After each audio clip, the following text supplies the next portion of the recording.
No one believed the first report. The deep space radar station on the edge of the solar system transmitted a routine anomaly alert, the kind that usually meant a drifting asteroid or a sensor malfunction. But within minutes, every long-range scanner confirmed the same impossible reading. Something massive was approaching the outer boundary of our system. Not a cluster, not debris, a single object. I was on duty at the Orbital Defense Command when the projections filled the main screen. At first, the object looked small against the darkness, just a faint distortion bending starlight around it. Then the scale indicators updated.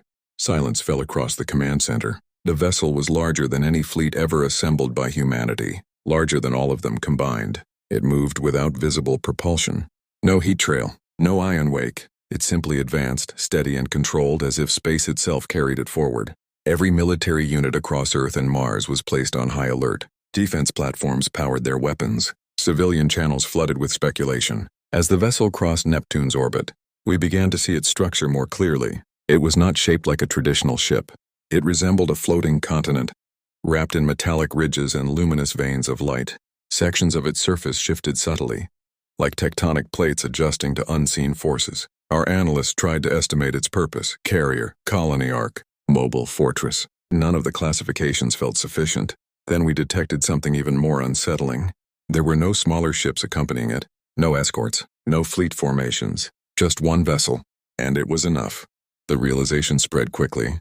This was not an invasion force in the way we understood invasions. It did not need numbers. Its sheer scale was its statement. As it entered the inner solar system, gravitational readings fluctuated. Minor course corrections by Earth's satellites became necessary. The vessel was not interfering intentionally, yet its mass alone influenced space around it. We attempted communication, standard greetings, mathematical sequences, visual broadcasts. For hours there was no response. Then the vessel changed. Across its immense hull, lights began to illuminate in vast geometric patterns. They pulsed in sequences that repeated and evolved.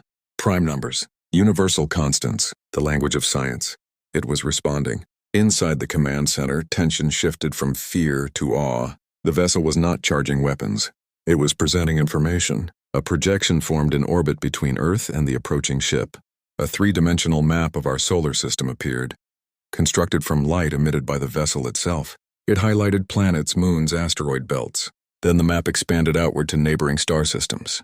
Paths appeared, luminous corridors stretching between stars like highways across the galaxy. This vessel was not just bigger than any fleetway. If you are wondering who could build something of this magnitude and why they chose our system, make sure you subscribe to my YouTube channel right now. The next chapter reveals what happened when humanity decided to approach the impossible. Stay with this story because what comes next will change everything. As the vessel slowed near Earth's orbit, one final detail became clear. There were structures along its surface that looked like cities. Whatever intelligence commanded it did not travel alone, and they had come a very long way. The closer the vessel came to Earth, the more our confidence dissolved. It slowed to a precise halt just beyond the moon's orbit. From the surface of our planet, it appeared as a new star, brighter than Venus, fixed and unmoving. Telescopes revealed staggering details. What we had first mistaken for surface texture were in fact vast. Architectural layers, towers, bridges, entire ecosystems, enclosed beneath translucent domes. It was not a warship. It was a traveling world. Emergency summits convened across Earth. Military leaders argued for defensive action. Scientists pleaded for restraint. Religious figures called it a sign. The public watched the sky in silence. Then the vessel acted. A section along its underside began to glow, forming a circular aperture thousands of kilometers wide. Energy gathered at its center, but not in a pattern we recognized as a weapon. Instead, a focus beam extended outward, stopping safely short of Earth's atmosphere. Within the beam, something materialized. A structure assembled itself piece by piece, as if woven from light and matter simultaneously. In less than an hour, a massive station hovered in orbit between the vessel and our planet. It was clearly constructed for us. Human-scale docking ports, familiar atmospheric composition, gravitational parameters nearly identical to Earth. They had studied us. A transmission followed. This time it was not only mathematics. It included fragments of human languages, imperfect but understandable. We request dialogue. No threats, no ultimatums, just a request. After intense debate, a decision was made. A multinational crew would travel to the constructed station. Scientists, diplomats, engineers. I was chosen as part of the scientific delegation. due to my work decoding the vessel's earlier projections. As our shuttle approached the newly formed station, I could not look away from the colossal ship beyond it. It dwarfed the moon, its illuminated cities, shimmered faintly along its curvature. Whatever civilization built it had mastered not just travel, but permanence. Inside the station, everything felt deliberate. The corridors were neutral in design, neither alien nor fully human. At the central chamber, we found the answer we had feared and hoped for. There were beings waiting, luminous figures with semi-transparent forms, their features shifting subtly like reflections on water. They did not speak with mouths. Instead, a harmonic resonance filled the chamber, translating directly into our minds. We are the continuum. They explained that the vessel was one of many. Each carried knowledge, life, and infrastructure across vast distances. They did not conquer worlds. They observed them. When a civilization reached a threshold of technological maturity, they offered integration into a larger network spanning hundreds of star systems. The glowing pathways we had seen were real, stable corridors through folded space, instant travel between distant suns. But there was a condition. Participation required unity, not perfection, not the absence of conflict, but a demonstrated commitment to planetary cooperation. If you want to know what choice humanity faced, and what the true purpose of this enormous vessel was, subscribe to my YouTube channel now. The final chapter reveals the decision that determined our future among the stars. As we listened to the continuum, one thing became undeniable. This vessel was bigger than any fleet because it was not built for war. It was built for civilizations ready to evolve. The chamber fell silent after the continuum delivered their condition. Unity. Not a single government, not a single ideology, but proof that humanity could act as one species when it mattered most. Back on Earth, the transmission from the station was broadcast live.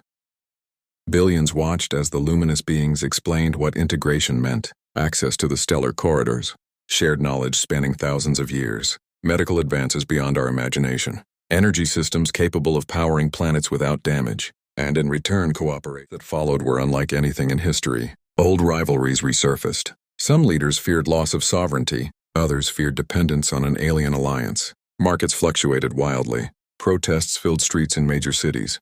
Some demanded acceptance, others demanded resistance. Above it all, the colossal vessel waited. It did not threaten. It did not pressure. It simply remained in orbit, a silent reminder of what was possible. I stayed aboard the station as an intermediary. The continuum did not interfere in our politics. They answered questions with calm precision. They showed simulations of integrated worlds. Planets once divided by war that now thrived as unified civilizations, contributing knowledge back into the network. They also showed us something else. Worlds that refused, not destroyed by the continuum, not attacked, but left alone. Many of those civilizations eventually collapsed under internal conflict, environmental failure, or resource wars. Isolation had consequences in a universe that moved forward without waiting. The choice was not about surrender. It was about whether we were ready to grow. Weeks passed. Negotiations turned into unprecedented collaboration. Former adversaries began sharing classified technologies openly to demonstrate good faith. Joint space agencies formed within days. A planetary charter was drafted not to erase nations, but to establish a unified council for interstellar relations. For the first time, humanity spoke with one coordinated voice. The decision was delivered from Earth, to the station, and then to the massive vessel beyond. We accept dialogue as one world. The response was immediate. Across the hull of the enormous ship, light cascaded in brilliant waves. The stellar corridors appeared again in orbit, brighter and more stable than before. The station expanded, linking physically with the greater vessel. Docking ports opened like petals unfolding. Integration had begun. Trade of knowledge flowed first. Data archives exchanged at unimaginable speeds. Medical breakthroughs were transmitted within hours. Energy blueprints followed. Engineers on Earth began constructing the first corridor, anchor point under guidance from the continuum. And then months later, the first human ship entered a luminous pathway and vanished toward another star. As I stood at the observation window of the station, watching Earth below and the colossal vessel beside it, I understood why it had come alone. It did not need a fleet. Its scale represented invitation, not domination. It carried the weight of countless civilizations that had chosen to step beyond fear. If you want to continue this journey into humanity's first steps among the stars and explore what awaits us in distant systems, subscribe to my YouTube channel and stay with this story. There is so much more ahead, and the universe is only getting bigger. The vessel remained in orbit for one final year. Then, slowly, gracefully, It departed through a corridor of light. It left no scars in space, only a path forward, and humanity followed.